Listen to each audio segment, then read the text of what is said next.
ஒரு பொதுப்பணித்துறை அமைச்சர் அவர்கள். மாண்புமிகு பேரவைத் தலைவர்களே, நம்மளுடைய நோக்கம் எப்பொழுதும் எதிர்கட்சிக்கிட்ட எதிரியா பாக்குறது கிடையாது. ஆனா மாண்புமிகு உறுப்பினர்கள் மானிய கோரிக்கை பத்தி பேசும் பொழுது 60% குற்றச்சாட்டுகள் மட்டுமே சொல்லிட்டு இருக்காங்க. என்ன குற்றச்சாட்டுகள் சொன்னாலும் அது திருப்பி அவங்களுக்கு தான் வேணும். ஏன்னா 25 வருஷம் ஆட்சியில் இருந்தது நீங்க, நாங்க இல்ல. ஒரு 100 நாள் இருக்கக்கூடிய ஒரு கவர்மெண்ட்டை பார்த்து இதை செஞ்சீங்களா, அதை செஞ்சீங்களா, இப்படி செஞ்சீங்களா, அப்படி செஞ்சீங்களான்னு திருப்பி திருப்பி கேட்டுட்டு இருக்காரு.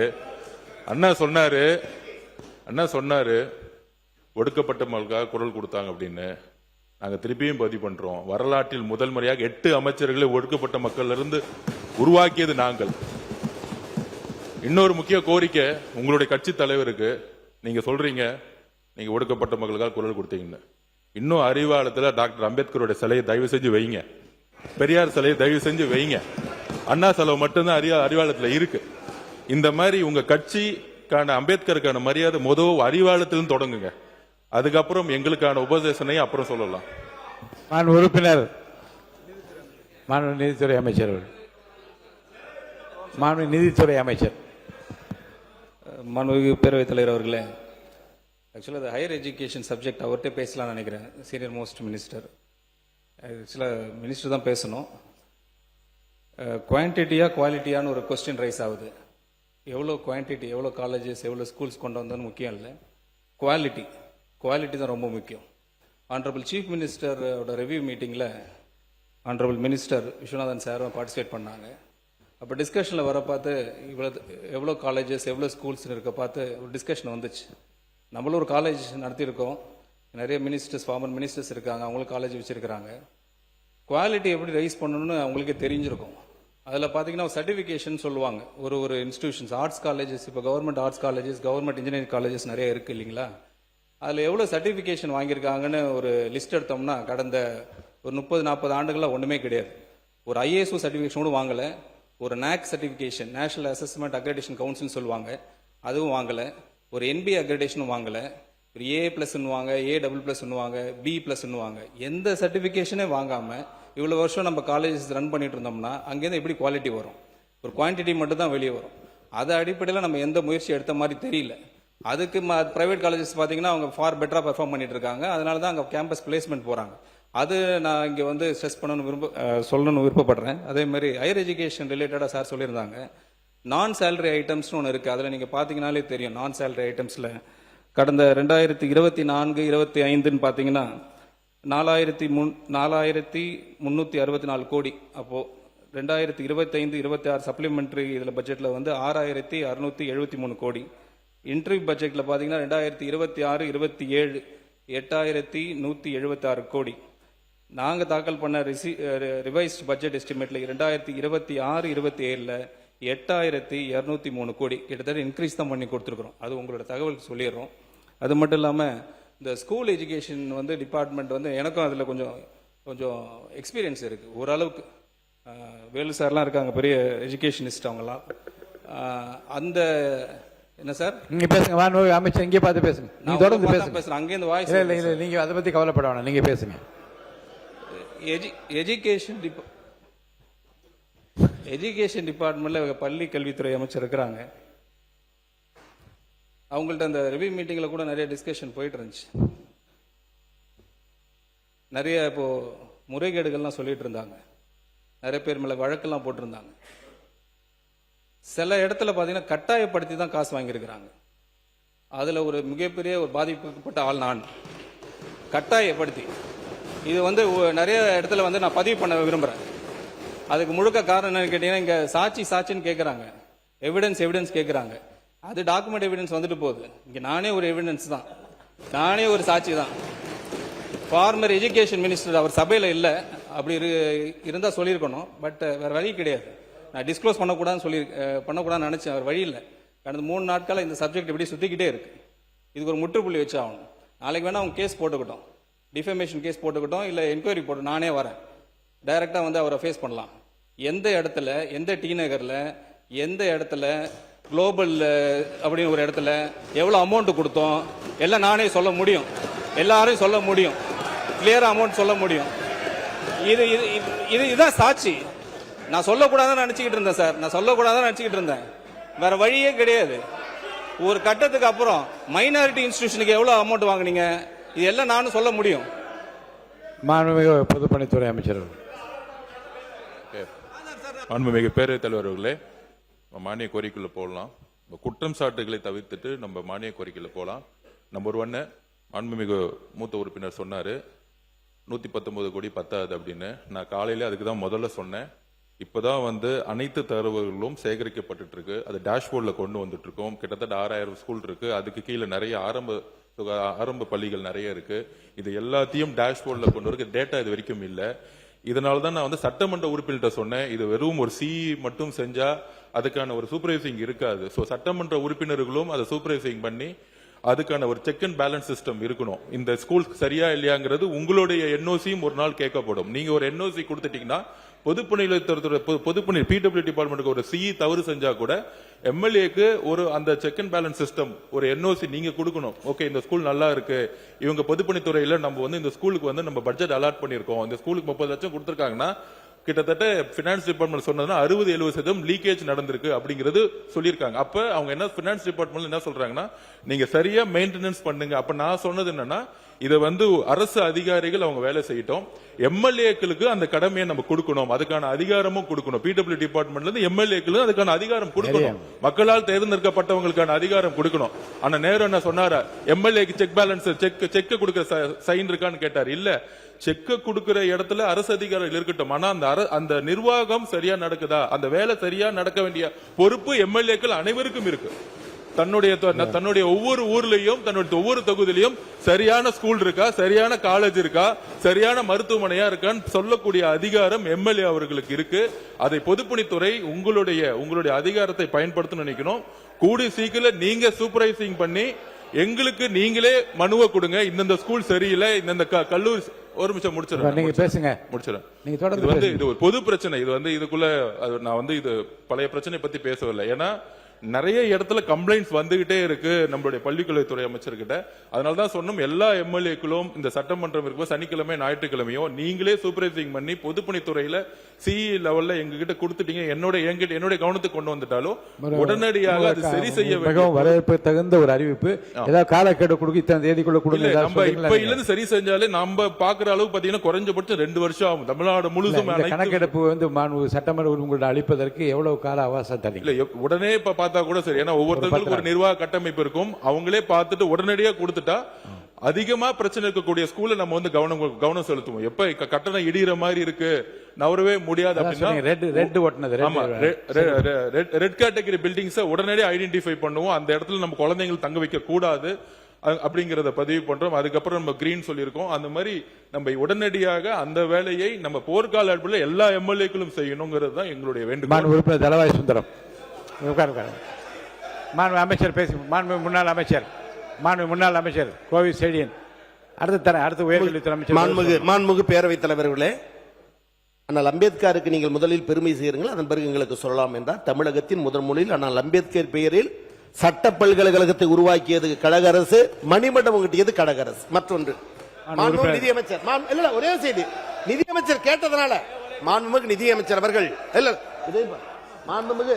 ஒரே நிமிஷம், மாண்புமிகு நிதியமைச்சர் அவர்கள் எண்ணிக்கை முக்கியம் அல்ல, தரம் முக்கியம்.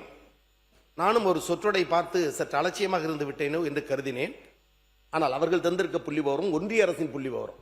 இது கோவிசெலியின் புள்ளி விவரம் அல்ல, எங்கள் தளபதி புள்ளி விவரம் அல்ல, எங்கள் எதிர்க்கட்சி தலைவர் புள்ளி விவரம் அல்ல, திராவிட முன்னேற்ற கழகத்தின் புள்ளி விவரம் அல்ல. ஒன்றிய அரசின் தரவரிசை பட்டியலில் இதுவரை வழங்கப்பட்ட பட்டியலில் பல்கலைக்கழகங்கள் 100ல் 20 பல்கலைக்கழகங்கள் தரவரிசை பட்டியலில் தமிழ்நாடு. கலையறிவியல் கல்லூரி 100, அதில் 33 கலையறிவியல் கல்லூரி தமிழ்நாடு. ஆராய்ச்சி மற்றும் கண்டுபிடிப்பு 50ல் 7 தமிழ்நாடு. பொறியியல் கல்லூரியில் 100, 14 தமிழ்நாடு. மருத்துவக் கல்லூரி 50, 8 தமிழ்நாடு. இன்னும் பட்டியல் தொடரும். எனவே எண்ணிக்கையும் அதிகரித்தோம், தரத்தையும் உயர்த்தினோம். அதுதான் திராவிட மாடல் அரசு என்பதை மீண்டும் பதிவு செய்கிறேன். நன்றி. உயர்கல்வித்துறை அமைச்சர்கள் அடுத்தது வர உங்ககிட்ட உயர்கல்வித்துறை அமைச்சர் வர. மாண்புமிகு பேரவைத் தலைவர் அவர்களே, மாண்புமிகு மாண்பு எதிர்க்கட்சி மாண்பு உறுப்பினர் ஒரு நிமிஷம். மாண்பு உறுப்பினர் ராஜா உங்க இருக்கையில போய் முதல்ல உட்காருங்க. மாண்பு உயர்கல்வித்துறை அமைச்சர் அவர்கள். மாண்புமிகு சட்டமன்ற உறுப்பினர் அவர்கள் பேசுகிற பொழுது சொன்னார்கள், அவர்கள் சார்ந்திருக்கிற அரசியல் இயக்கம்தான் தாழ்த்தப்பட்ட சமூகத்தை சார்ந்தவர்களுக்கு அமைச்சர் பதவி, அதிகாரம் இவைகளெல்லாம் கொடுத்ததாக சட்டமன்றத்திலே பதிவு செய்தார்கள். நானும் ஒரு கருத்தை சொல்ல விரும்புகிறேன். இது சமீப காலம், ஏறத்தாழ 10 ஆண்டுகளுக்கு முன்னால், ஏறத்தாழ 20 ஆண்டுகளுக்கு முன்னால் நடந்த நிகழ்வுகளைத்தான் முன்வரிசையிலே இருக்கிற எதிர்க்கட்சி சட்டமன்ற உறுப்பினர் சொன்னார். ஆனால் மாண்புமிகு பேரவைத் தலைவர் அவர்களே, நான் உங்களுக்கு நினைவுக்கு கொண்டு வருகிறேன், 1952 காலங்களிலே, 1957 காலங்களிலே ஒரு பூசாரி வேலை செய்த ஒரு சாதாரணமான குடிமகன், வெட்டியான் என்று சொல்வார்கள். வெட்டியான் என்றால் என்ன தெரியுமா? தண்ணீரை மடை மாற்றம் செய்கிறவன் தான் வெட்டியான். அந்த காலத்திலே வெட்டியான் என்கிற வார்த்தை தவறாக பயன்படுத்தவில்லை. ஒரு பூசாரியினுடைய மகனாக பிறந்த ஒரு வெட்டியானாக இருந்த தியாகச்சீலர் கக்கனவர்களை உள்துறை அமைச்சர் ஆக்கியது காங்கிரஸ் பேரியக்கம். ஆலயத்துக்குள் தாழ்த்தப்பட்டவன் நுழையக்கூடாது என்கிற மிகப்பெரிய வியாக்கியானங்கள் இருந்த காலகட்டத்தில் ஒரு சில பேர் கோயில் வாசலுக்கு முன்னால் தாழ்த்தப்பட்டவன் மீனாட்சி அம்மன் கோயிலுக்குள் போக வேண்டுமென்றால் மலச்சட்டியை கொண்டு அவன் தலையிலே அடிக்க வேண்டும் என்று மிகப்பெரிய வியாக்கியானங்கள் இருந்த காலகட்டத்தில் பரமேஸ்வரன், கக்கன் போன்ற தலைவர்களை காங்கிரஸ் பேரியக்கம் உருவாக்கி அதிகாரத்தை தந்தது காங்கிரஸ் பேரவை தலைவர் பேரவை தலைவராகவே பெரியவர் சிவசண்முகம் பிள்ளை அவர் நியமித்தது. அதையும் சொல்லுங்க, முடிச்சிருங்க. முதல் ஸ்பீக்கர் அவர் தான். நீங்க இது குறித்து அதிகமாக சொல்ல. மற்றொரு விஷயம், 2 அமைச்சர்கள் பக்கத்திலே உட்கார்ந்திருக்கிறோம். 2 பேரும் பட்டியலினத்தை சார்ந்தவர்கள். அதிசயம் என்ன தெரியுமா? தளபதி விஜய் சார் அவர்களினுடைய ஆட்சியிலே உயர்கல்வித்துறையை சார்ந்தவரும் பட்டியலினத்தை சேர்ந்தவர், பள்ளி கல்வியினை சார்ந்தவரும் பட்டியலினத்தை சார்ந்தவர். மிகப்பெரிய கௌரவம் அந்த இடத்தில் இருக்கிறது. மாண்புமிகு பேரவைத் தலைவர்களே, எதிர்க்கட்சி உறுப்பினர் அவர்கள் பேசும்போது சொன்னார், எல்லாவற்றையும் பட்டியலிட்டு வரிசையாக சொன்னார். நான் சொல்லுகிறேன், சென்னை பல்கலைக்கழகம் துணைவேந்தர் இல்லாமல் காலியாக இருக்கிறது. மதுரை காமராஜர் பல்கலைக்கழகம் துணைவேந்தர் இல்லாமல் காலியாக இருக்கிறது. தொன்றுதொட்டு தொடர்ச்சியாக அண்ணா யூனிவர்சிட்டி துணைவேந்தர் இல்லாமல் காலியாக இருக்கிறது. பாரதியார் யூனிவர்சிட்டி துணைவேந்தர் இல்லாமல் காலியாக இருக்கிறது. பாரதிதாசன் யூனிவர்சிட்டி துணைவேந்தர் இல்லாமல் காலியாக இருக்கிறது. இப்படி 13 பல்கலைக்கழகங்களில் 10 பல்கலைக்கழகங்களில் கடந்த 4 ஆண்டுகளாக 5 ஆண்டுகளாக துணைவேந்தரே இல்லை. சமீப காலமாக ஒரு 4 நாட்களுக்கு முன்பு மனோன்மணியம் சுந்தரனார் பல்கலைக்கழகத்தினுடைய துணைவேந்தர் பதவியும் நீக்கப்பட்டு விட்டது, காலாவதியாகிவிட்டது. அழகப்பா பல்கலைக்கழகத்தினுடைய துணைவேந்தர் பதவியும் காலாவதியாகிவிட்டது. இருப்பது அன்னை தெரசா பல்கலைக்கழகத்தின் துணைவேந்தர் மட்டும்தான்.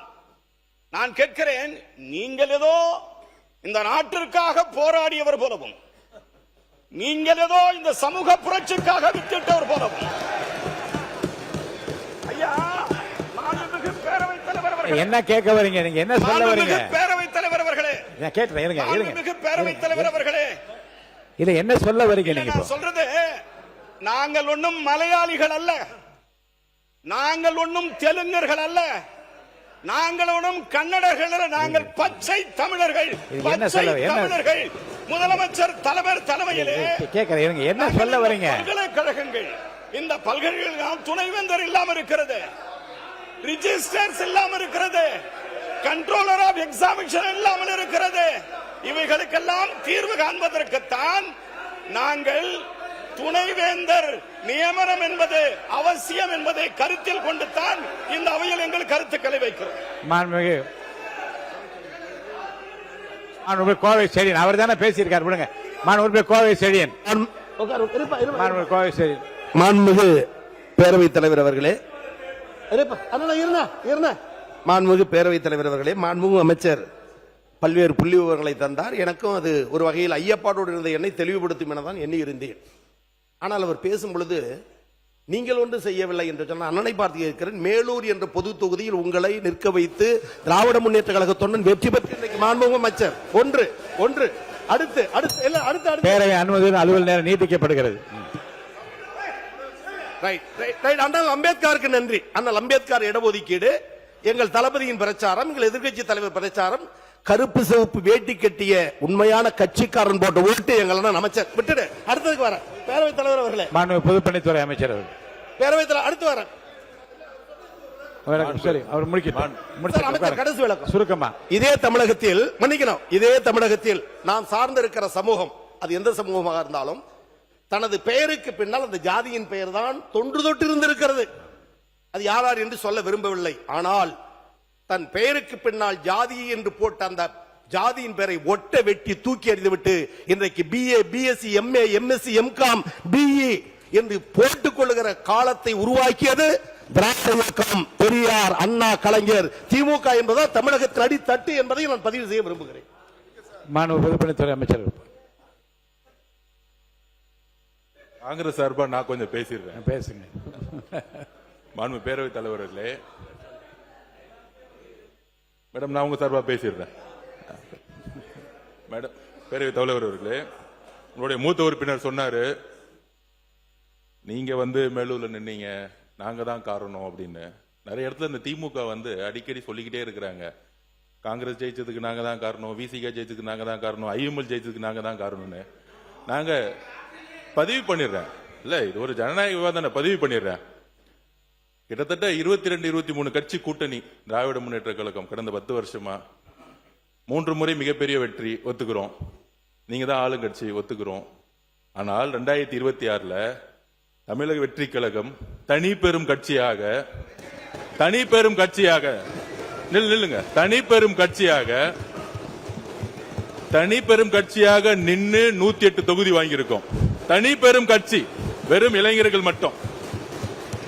23 கட்சி கூட்டணி இல்லன்னு நினைச்சுக்கோங்க, திமுக 10 தொகுதி ஜெயிச்சிருக்க மாட்டாங்க. காங்கிரஸ் இல்லன்னா, VCK இல்லன்னா, கம்யூனிஸ்ட் இல்லன்னா, IML இல்லன்னா, சென்னையிலே சொல்றேன், சென்னையிலே இஸ்லாமியர்கள் ஏன் ஓட்டு போட்டாங்க தெரியுமா? VCKவும் காங்கிரஸும் IML இருந்தாலும் இஸ்லாமியர்கள் ஓட்டு போட்டாங்க சென்னையில. இது வரைக்கும் திமுக 62ல இருந்து நானும் பார்த்துட்டு இருக்கேன், பெரிய தோல்விகள் சென்னையில இருந்ததே கிடையாது. ஆனால் தமிழக வெற்றி கழகத்துல 14ல 14 தொகுதி தோத்திருக்காங்க, 14 தொகுதி. அப்ப திமுகக்கு இந்த கூட்டணி கட்சி இல்லன்னு நினைச்சுக்கோங்க, கூட்டணி கட்சி கிட்ட 15% வரும். அந்த 15% இல்லன்னு நினைச்சுக்கோங்க, சென்னையில அந்த 2 தொகுதி கூட ஜெயிச்சிருக்க முடியாது, தமிழ்நாட்டுல 10 தொகுதி ஜெயிச்சிருக்க முடியாது. நீங்க இன்னைக்கு எதிர்க்கட்சியா உட்கார்ந்து காரணம் காங்கிரஸ், நீங்க எதிர்க்கட்சியா உட்கார்ந்து காரணம் கம்யூனிஸ்ட், நீங்க எதிர்க்கட்சியா உட்கார்ந்து காரணம் IML, நீங்க எதிர்க்கட்சியா உட்கார்ந்து காரணம் VCK, நீங்க எதிர்க்கட்சியா உட்கார்ந்து காரணம் கூட்டணி. இதான் ஞாபகம் வச்சுக்கோங்க.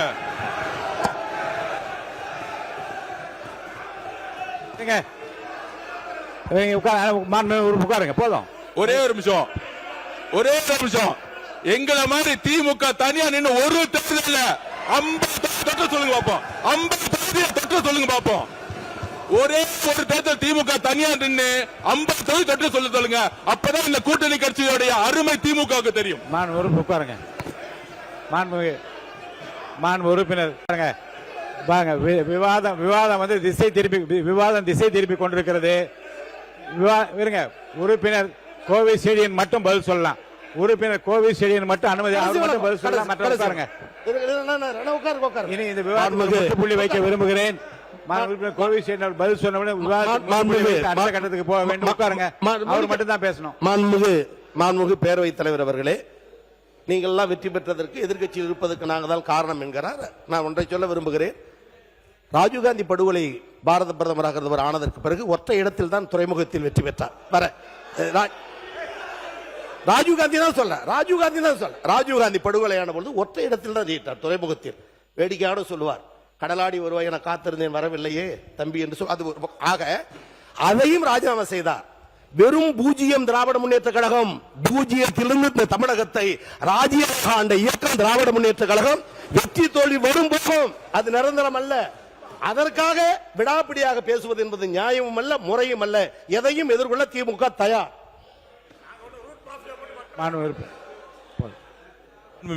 ஒரே ஒரு நிமிஷம், இவரும் கேட்டு அப்புறம் நீங்க சொல்லிடலாம். நீங்க சொல்லுங்க. மாண்பு உறுப்பினர் நேரு அவர்கள் அவர் கேட்டவர் சேர்த்தே சொல்லிடுங்க பதில். மாண்புமிகு பேரவைத் தலைவர் அவர்களே, கூட்டணியில் இருந்து வெற்றி பெற்றோம் என்று அது நாங்கள் ஒத்துக்கொள்கிறோம், அதெல்லாம் ஒன்றுமில்லை.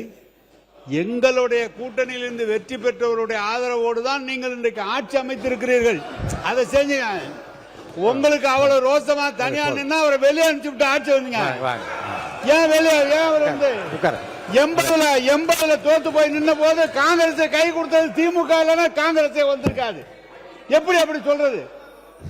சவால்கள், எதிர் சவால்களுக்கு ஒரு முற்றுப்புள்ளி வைக்கிறேன். மாண்பு பொதுப்பணித்துறை அமைச்சர் இதோடு இந்த விவாதத்துக்கு முற்றுப்புள்ளி வைத்துவிட்டு மானிய கோரிக்கைக்குள் நான் போக வேண்டும். மாண்புமிகு பேரவைத் தலைவர் அவர்களே, இங்கு ஒவ்வொரு கட்சிக்கும் தனித்த அடையாளம் இருக்கிறது. ஒரு தேர்தல் முடிஞ்ச பிறகு யாருக்கு யாருடன் சேர வேண்டும், யாருடன் ஆட்சி அமைக்க வேண்டும், அந்தந்த கட்சியோட நிலைப்பாடு. இது யாருக்கும் அடிமை கிடையாது. ஒரு தேர்தல் முடிஞ்சவன கூட்டணி முடிஞ்சிடும். நம்பர் 1. நம்பர் 2 சொல்றது, அண்ணன் மூத்த உறுப்பினர் சொன்னாரு, நாங்கள் யாருடைய தோல்விகளையும் நாங்க எதையுமே தவறா பேசல. நாங்க சொல்ல வருதுன்னா, திமுக இவர்களால தான் கூட்டணி கட்சி வெற்றி பெறுதுன்னு ஒரு ஆதிக்க மனப்பான்மை இருக்கு பாத்தீங்க. அந்த ஆதிக்க மனப்பான்மை தான் நாங்க கொஸ்டின் கேட்கிறோம். அந்த ஆதிக்க மனப்பான்மை தவிர எல்லாரும் சேர்ந்துதான் ஒரு வெற்றியை உருவாக்கி இருக்காங்க. அதை பதிவு பண்றோம். எல்லா கட்சிகளும் சேர்ந்து ஒரு கூட்டணி உருவாக்கிய பொழுது அந்த வெற்றிக்கான காரணம் எல்லா கட்சிகளும் சமமா சொல்லணும். என்னாலதான் நீங்க வெற்றி பெற்றீங்க, என்னாலதான் விசிக வெற்றி பெற்றது, என்னாலதான் நீங்க இந்த இடத்துல அந்த ஆதிக்கம் தவறுங்கிறத நாங்க பதிவு பண்றோம். மாண்பு உறுப்பினருக்கு முற்றுப்புள்ளி வைக்கிறேன். வெற்றியும் தோல்வி மக்களாலே வந்தது, ஏற்றுக்கொள்வோம். மாண்பு உறுப்பினர் தலவாய் சுந்தரம் ஒரு கேள்வி கேட்கிறேன், கிளாரிபிகேஷன். மாண்பு உறுப்பினர் தலவாய் சுந்தரம் வாங்க. என்ன இப்ப என்ன நீங்க பேச விரும்புறீங்களா?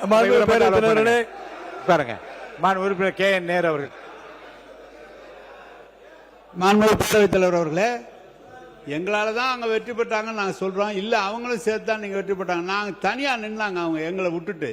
எங்கேயாவது தமிழ்நாட்டில் இடத்தை வெற்றி பெற்றிருக்காங்களா கேளு. வெற்றி பெற்றிருக்காங்க கேளு. திமுக இல்லைன்னா அவங்க வெற்றி பெற முடியாது. போதும், இந்த கேள்வி போதும். அவை முன்னவர் போதும். மாண்பு உறுப்பினர்கள் இது போதும் என்று நினைக்கிறேன். அவை முன்னவர் மாண்பு பேரவைத் தலைவர் அவர்களே, அவை முன்னவர் விவாதம் மானிய கோரியை விட்டு பேச வேண்டிய நேரத்தை மாறி மாறி அரசியல் பேசிக் கொண்டிருக்கிறோம். நான் பேசுறேன்.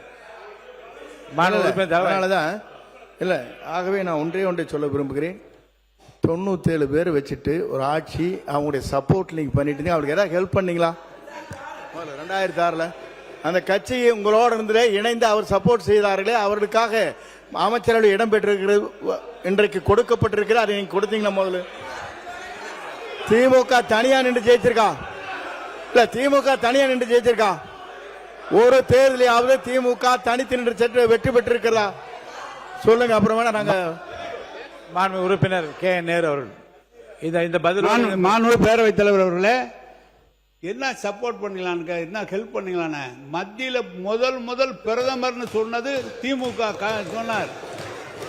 மத்திய அரசு அமைப்பதற்கு ஆதரவா இருந்தது திமுக. 2 முறை ஆதரவா இருந்தது திமுக. என்ன சப்போர்ட் பண்ண? நாங்க சப்போர்ட் பண்ண. இவங்க மட்டும் 26 பேர் சார் சொல்றேன், நான் சொல்லிடுறேன். 26 பேர் இல்ல, பாமகவை சேர்ந்த 21 பேர், 22 பேர் அன்னைக்கு இருந்தாங்க. பாமகவை சேர்ந்த 22 பேர் இருந்தாங்க. எனவே இவங்க ஆதரவு மட்டுமல்ல, பாமக ஆதரவு எங்களுக்கு இருந்தது. எங்களுடைய ஆதரவுல மத்திய அரசு அமைச்சிட்டு இவங்க எங்களுக்கு ஹெல்ப் பண்ணாங்களான்னு கேட்கிறார். ரொம்ப நீங்க மாண்பு உறுப்பினர் KP அன்பழகன் விவாதத்தை தொடங்கலாம். மாண்பு உறுப்பினர் KP அன்பழகன் விவாதத்தை தொடங்கலாம். இல்ல I mean, I don't allow anyone to speak now. Only KP Anbazhagan. மாண்புமிகு பேரவைத் தலைவர் அவர்களே, மாண்பு அவை முன்னவர் பேசிருங்க. போதும், இதோட கடைசியை இறுதியா முடிச்சுக்கலாம். பேசுங்க. மாண்பு பேரவைத் தலைவர் அவர்களே, மாண்பு முன்னாள் அமைச்சர் அவர்கள் பேசுகிற போது 11 அமைச்சர் வாங்கிட்டு தான் நீங்க இதை பண்ணீங்க. நல்லா தெரியும், நாடு 11 அமைச்சர் அங்கே இடம்பெற்றீர்கள், அது மறந்து விடக்கூடாது. இந்த டாபிக் இதோட மாண்பு உறுப்பினர் தாரகி பட் நீங்க ஒரு நிமிஷம் மட்டும் சொல்லி முடிங்க. வாங்க பேசுங்க, என்ன சொல்ல வரீங்க சொல்லுங்க. மாண்புமிகு பேரவைத் தலைவர் அவர்களே, அவங்க இன்னைக்கு ஆட்சியை பற்றி எல்லாம் பேசிட்டு இருக்காங்க. இன்னைக்கு அவங்க சொல்லாங்க தனியா நிக்க முடியுமான்னு. எங்களுடைய பாரத் ஜோடா யாத்திரை நடந்தனால தான் உங்களுக்கு இவ்வளவு எம்பிஸ் மேல கிடைச்சதுங்கிறத மறந்து விடக்கூடாது. உண்மைதான், இன்னைக்கு அன்னைக்கு எங்களுடைய கூட்டணியால தான் உங்களுக்கு எம்பிஸும் கிடைச்சு இவ்வளவு எம்எல்ஏஸும் கிடைச்சு என்பதை மறுப்பதற்கு இல்லை. அதே போல நாங்கள் உங்களுக்கு மத்தியில் ஆளுகின்ற பொழுது எங்களுடைய ஆட்சி காங்கிரஸ் ஆட்சி உங்களுக்கான பிரதித்துவத்தை தந்து உங்களுக்கான அமைச்சர்களை தந்தது எங்களுடைய ஆட்சி. 22 வருடங்கள் நாங்கள் கூட பயணித்தோம், இல்லை என்று சொல்லவில்லை. 22 வருடங்கள் உங்களுக்காக நாங்கள் பயணித்தோம். இன்றைக்கு எங்களுக்கான ஒரு ஆட்சி வரும்பொழுது நாங்கள் அவர்களுக்கு சப்போர்ட் செய்து கொண்டிருக்கிறதை மறந்துவிடக் கூடாது. நாங்கள் ஒன்றும் உறுப்பினர் KP அன்பழகன் மட்டும் பேசுங்க. உட்காருங்க. உறுப்பினர் KP அன்பழகன் நீங்க பேச தொடங்கலாம். உட்காருங்க, இல்ல மத்தவங்க உட்காருங்க. பாருங்க, நீண்ட விளக்கமும் மாண்பு உறுப்பினர் KP அன்பழகன் மத்தவங்க உட்கார் போதும். அல்ல, இரு தரப்பும் உங்களுடைய கருத்துக்களை தான் நீங்க சொல்லிவிட்டீர்கள். உட்காருங்க. அவங்களுக்கு மேட்டத்துக்கா உறுப்பினர் அவங்களுக்கா? சரி உட்காருங்க, எல்லாம் உட்காருங்க. இல்ல